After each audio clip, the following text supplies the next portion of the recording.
Welcome future doctor. তাহলে এইবার আমরা প্ল্যাটিহেলমিনথিসটা দেখব। অলরেডি এর আগে আমরা 3টে ফাইলাম কিন্তু দেখে নিয়েছি। প্ল্যাটিহেলমিনথিসের ব্যাপারে এনসিইআরটি কি বলেছে? Have dorsoventrally flattened body. মানে কি ডর্সোভেন্ট্রালি ফ্ল্যাটেন্ড মানে হচ্ছে ডর্সাল সারফেস কোনটা? ডর্সাল সারফেস হচ্ছে মানুষের ক্ষেত্রে এই পিঠের দিকটা হচ্ছে ডর্সাল সারফেস, আর ভেন্ট্রাল সারফেস হচ্ছে সামনের দিকটা। অর্থাৎ আমরা তো এরকমভাবে দাঁড়াই না, তো আমাদের এই পেটের দিকটা হচ্ছে ভেন্ট্রাল সারফেস আর পিঠের দিকটা হচ্ছে ডর্সাল সারফেস। কিন্তু এটাই যদি অন্য প্রাণীদের ক্ষেত্রে বলা হয়, যেমন ধরো কোনো কুকুর যদি থাকে, তাহলে কুকুরের ক্ষেত্রে ভেন্ট্রাল সারফেস কোনটা হবে? পেটের দিকটা, এই দিকটা অর্থাৎ নিচের দিকটা, আর ডর্সাল সারফেস হবে এই দিকটা। সোজা কথায় মনে রাখবে, ভেন্ট্রাল সারফেস মানে হচ্ছে ভেন্ট্রাল, ভি দিয়ে হচ্ছে ভুঁড়ি। তো ভুঁড়ির দিকে যে সারফেসটা, এটা হচ্ছে ভেন্ট্রাল সারফেস, এটা মানুষ হোক বা পশু হোক।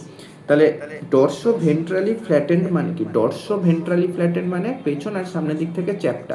মানে ধরো যেরকম এই স্কেলটা রয়েছে, এটা যদি এর ভেন্ট্রাল সারফেস হয় আর এই পেছনের দিকটা যদি ডর্সাল সারফেস হয়, তাহলে এটা ডর্সো ভেন্ট্রালি ফ্ল্যাটেন্ড চ্যাপ্টা না?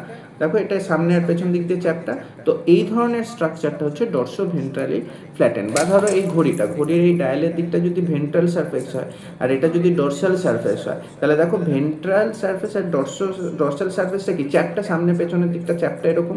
তো এটা হচ্ছে ডর্সো ভেন্ট্রালি ফ্ল্যাটেন্ড। তার মানে কি কোনটা ডর্সো ভেন্ট্রালি ফ্ল্যাটেন্ড না? যেমন ধরো এই বোতলটা রয়েছে, তো বোতলটা কি পুরো গোল, এটা কিন্তু ফ্ল্যাটেন্ড নয়, এটা ডর্সো ভেন্ট্রালি ফ্ল্যাটেন্ড নয়। তাহলে বুঝতে পেরেছো ডর্সো ভেন্ট্রালি ফ্ল্যাটেন্ড মানে কি? তো এই প্রাণীগুলো কি হচ্ছে ডর্সো ভেন্ট্রালি ফ্ল্যাটেন্ড হচ্ছে, সেই জন্য এদেরকে কি বলছি আমরা? ফ্ল্যাটওয়ার্ম, অর্থাৎ চ্যাপ্টা, ফ্ল্যাটওয়ার্ম। হ্যাঁ, তারপরে দেখো this are mostly endoparasite found in animal including human being. তো মানুষের মধ্যেও কিন্তু এন্ডোপ্যারাসাইট হতে পারে। এন্ডো মানে কি? এন্ডো মানে ভেতরে, এক্সো মানে বাইরে, এক্সো মানে বাইরে, আর এন্ডো মানে ভেতরে, আর প্যারাসাইট মানে জানোই যেই প্রাণীগুলো অন্য কোনো লিভিং অর্গানিজমের ওপর ডিপেন্ড করে বাঁচে আর তাদের ক্ষতি করে, তাদেরকে প্যারাসাইট বলে। তাহলে এন্ডো প্যারাসাইট মানে যেই অর্গানিজমগুলো আমাদের শরীরের মধ্যে থাকবে আর আমাদের ক্ষতি করবে, আবার আমাদের থেকেই খাবার নেবে, ওরা হচ্ছে এন্ডো প্যারাসাইট। তো এরা হচ্ছে এন্ডো প্যারাসাইট। ফ্ল্যাটওয়ার্ম আর বাইল্যাটেরালি সিমেট্রিক্যাল। বাইল্যাটেরালি সিমেট্রিক্যাল মানে কি? এর দেখো এর আগেরটাই ছিল কিন্তু রেডিয়ালি সিমেট্রিক্যাল, যেটা আমি বলেছিলাম। রেডিয়ালি সিমেট্রিক্যাল মানে হচ্ছে ধরো এই বোতলটা বা কোনো ফুটবল, এটাকে তুমি এরকমভাবে কাটো বা মাঝখান থেকে কাটো, ওপরের দিকটা কি সিমেট্রি হচ্ছে, যে কোনো প্লেনেই কাটো না কেন, এটাকে তুমি এই প্লেনে কাটো, এই প্লেনে কাটো, এই প্লেনে কাটো, সবসময় কিন্তু দুটো আমি সমান ভাগ পাবো। তাহলে এটা কি হচ্ছে? ওটা হচ্ছে রেডিয়াল সিমেট্রি। কিন্তু এরা কি হচ্ছে? এরা হচ্ছে বাইল্যাটারাল সিমেট্রি। বাইল্যাটারাল সিমেট্রি মানে হচ্ছে যেটা আমরা মানুষরা শুধু একটা প্লেনে কাটলে কিন্তু দুটো সমান ভাগ পাবো, সেটা হচ্ছে আমাদের ক্ষেত্রে এইটা।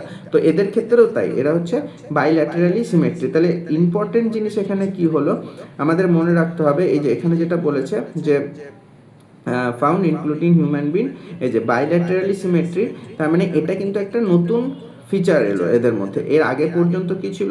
এর আগে পর্যন্ত রেডিয়ালি সিমেট্রি ছিল, এইবার থেকে এটা উন্নত হয়ে কি হয়ে গেল? Bilaterally symmetry. এইগুলো জায়গায় কিন্তু মনে রাখতে হবে। যেমন এমসিকিউ আসতে পারে যে প্রথম বাইল্যাটারাল সিমেট্রি কোন ফাইলাম থেকে শুরু হয়, তাহলে কি উত্তর হবে?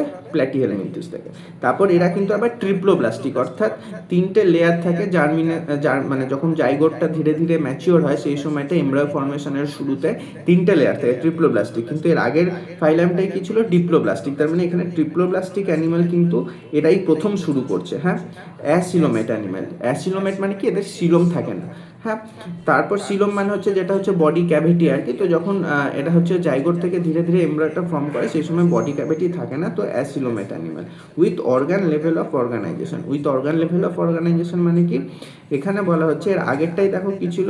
টিস্যু লেভেল অফ অর্গানাইজেশন ছিল। এই যে টিনোফোরা ছিল টিস্যু লেভেল, কিন্তু এদের ক্ষেত্রে অর্গান লেভেল। অর্থাৎ একদম প্রথমে যেটা দেখেছিলাম পরিফেরার ক্ষেত্রে ছিল জাস্ট সেল অ্যারেঞ্জমেন্ট হয়েছে, বাট তারপরে কি দেখলাম? নিডারিয়া টিনোফোরাতে সেলগুলো যুক্ত হয়ে টিস্যু লেভেলে গেছে। এইবার আমরা কি দেখছি? প্ল্যাটিহেলমিনথিস আরেকটু উন্নত হয়ে গেছে, অর্থাৎ টিস্যুগুলো যুক্ত হয়ে কি তৈরি করছে? অর্গান লেভেল তৈরি করে দিচ্ছে, অর্গান লেভেল অফ অর্গানাইজেশন। তারপরে কি বলেছে? হুক অ্যান্ড সাকারের present in the parasitic form, অর্থাৎ যারা প্যারাসাইট হয় তাদের ক্ষেত্রে হুক আর সাকার থাকে। সেটা কি জিনিস? এই যে আমরা যদি একটু জুম করে দেখি, এই যে এইখানে যে পিনের মতো স্ট্রাকচারগুলো দেখছো, এগুলো হচ্ছে হুক। কেন? কারণ এগুলো হচ্ছে, এরা যেহেতু প্যারাসাইট, তো আমাদের শরীরের মধ্যে কোথাও তো একটা আটকে থাকবে, তো আটকে থাকার জন্য এই হুকগুলো হেল্প করে। আর সাকার মানে কি? এই যে এই সাকারগুলো হচ্ছে সাফ করে চেপে থাকতেও সাহায্য করে। তো এইটাই হচ্ছে সাকার, আর এগুলো হচ্ছে হুক, অর্থাৎ এগুলো আটকে থাকতে আমাদের শরীরের সাথে হেল্প করে। বুঝতে পেরেছো? তো হুক আর সাকার থাকছে যারা হচ্ছে প্যারাসাইটিক ফর্ম। তারপর তারপর some of them absorb nutrient from the host. তাহলে কি হচ্ছে, এবার কি করে এরা হচ্ছে অবভিয়াসলি আমাদের শরীরের মধ্যে যখন থাকছে তো আমাদের শরীর থেকেই খাবার নিচ্ছে। এবার ধরো আমাদের যেটা ডাইজেস্টিভ ট্র্যাক্ট রয়েছে ওই ট্র্যাক্টের মধ্যে এরকম কোনো একটা প্রাণী রয়েছে, তাহলে কি করবে ওরা আমাদের শরীর থেকে যে খাবারটা নেবে, এবার খাবারটা ওরা কিভাবে নেবে, খাবারটা নেবে হচ্ছে ওরা পুরোপুরি বডি সারফেসের থ্রু। কোথায় গেল, এই যে বডি সারফেসের থ্রু, ডিরেক্টলি বডি সারফেস। অর্থাৎ ধরো এই প্রাণীটা যদি আমাদের পেটের মধ্যে থাকে, যেমন এই যে এই প্রাণীটাই হচ্ছে এটা, দেখতে পাচ্ছ এটা আমাদের কিন্তু ইন্টেস্টাইন, হ্যাঁ ইন্টেস্টাইনের মধ্যে এটা রয়েছে। এবার যখন খাবারগুলো এখান থেকে যাবে, আমরা যখন খাবার খাবো এখান থেকেই তো যাবে না, ডাইজেস্ট হয়, তখন এই যে পুরো বডি সারফেসটা রয়েছে ওইখানে তো খাবারগুলো টাচ হচ্ছে, তো এই সারফেসের থ্রুতে এরা অ্যাবজর্ব করে নেবে ওই খাবারের থেকে নিউট্রিয়েন্টগুলো। বুঝতে পেরেছো? হ্যাঁ, তো এই কথাটা এখানে বলেছে। আর কি কি বলেছে দেখো, অ্যাবজর্ব, বডি সারফেস, তারপর স্পেশালাইজ সেল। এবার এক্সক্রিশন আর অসমো রেগুলেশনের জন্য এদের একটা স্পেশালাইজ সেল থাকে যেটাকে বলা হয় ফ্লেম সেল। তো অবভিয়াসলি এটা সেল তো মাইক্রোস্কোপিক স্ট্রাকচার হবে, তো এইরকম টাইপের স্ট্রাকচারটা হয় দেখতে ফ্লেম সেলের। তো এটা অ্যাকচুয়ালি কি করছে, দুটো কাজ করছে, একটা হচ্ছে এক্সক্রিশন আর একটা হচ্ছে অসমো রেগুলেশন। এক্সক্রিশন মানে কি বলে, এক্সক্রিশন মানে হচ্ছে যে আমাদের শরীরে যে বিভিন্ন ধরনের রিয়াকশনগুলো হচ্ছে বায়োমলিকুলসের রিয়াকশনগুলো, তো তার ফলে অনেক সময় নাইট্রোজেনাস ওয়েস্ট তৈরি হয় যেটা আমাদের শরীরের জন্য ক্ষতিকারক। তো এই ওয়েস্টগুলোকে বের করে দিতে হবে। তো এই নাইট্রোজেনাস ওয়েস্ট মানে কি, নাইট্রোজেন আছে এরকম কম্পাউন্ড যেটা আমাদের শরীরের জন্য ক্ষতিকারক, তো ওগুলো বের করে দিতে হবে। যেমন আমাদের ক্ষেত্রে কিভাবে বের করি, আমরা ইউরিনের মাধ্যমে বের করি, যেটা মেনলি কিডনি করে মানুষের ক্ষেত্রে। তো এদের ক্ষেত্রে ওই কাজটা করছে হচ্ছে এই ফ্লেম সেল। তো এখানে দেখো কি বলেছে, কোথায় গেল, ওই যে ফ্লেম সেল। তো এইবার দেখো এদের ক্ষেত্রে এটা হয়ে গেল এক্সক্রিশনের কাজ। আর আরেকটা যেটা কাজ করে বলেছে সেটা হচ্ছে অসমো রেগুলেশন। অসমো রেগুলেশন মানে কি, ধরো তুমি যদি কখনো এক্সট্রা মানে তুমি নর্মালি 1 গ্লাস জল খাও, তুমি যদি 3 গ্লাস জল খেয়ে নাও তাহলে তোমার ব্লাড কি মানে যেটা ঘনত্ব সেটা কি কমে যাবে কারণ জল বেশি খেয়ে নিচ্ছ? একদমই নয়।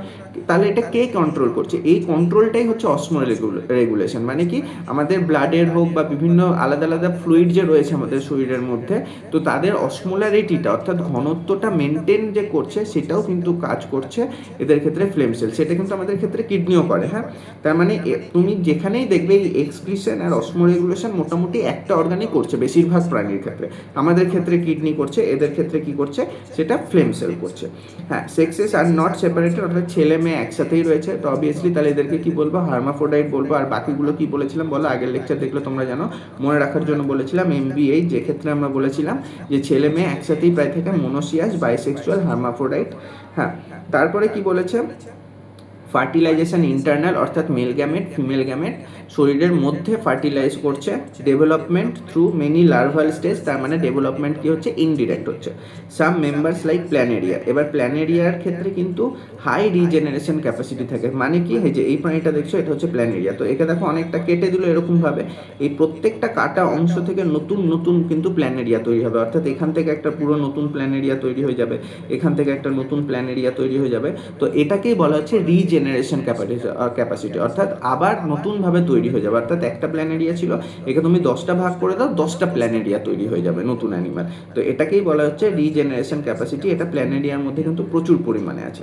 এবার দুটো এক্সাম্পল দিয়েছে, একটা হচ্ছে টিনিয়া টেপ 1 আর একটা হচ্ছে ফ্যাসিওলা লিভার ফ্লু। এই যে অ্যানিমালটা দেখছো এটাই হচ্ছে টিনিয়া বা টেপ 1। এটাই যদি আমি একটু জুম করে দেখি, এখানে এটা দেখতে পাবে। তো অবভিয়াসলি ছবিগুলোও তোমাদের মনে রাখতে হবে। আর এইটা যেটা দেখছো এটা হচ্ছে লিভার ফ্লুক, এটা কিন্তু লিভার ফ্লুক নয়, এটা হচ্ছে কি বললাম বলো, যেটা রিজেনারেশন পাওয়ার রয়েছে একদম ঠিক প্ল্যানেরিয়া, এটা হচ্ছে লিভার ফ্লুক। তো লিভার ফ্লুক হচ্ছে এটা লিভারকে অবভিয়াসলি নাম শুনেই বুঝতে পারছো, লিভার ফ্লুকের আরেকটা নাম কি, ফ্যাসিওলা। তো এইটা কি আমাদের লিভারকে আক্রমণ করে। এই যে এখানে দেখতে পাচ্ছ এটা হচ্ছে অ্যাকচুয়াল সত্যিকারের টিনিয়া বা টেপ 1, যেহেতু টেপের মতো দেখতে সেই জন্য এটা টেপ 1।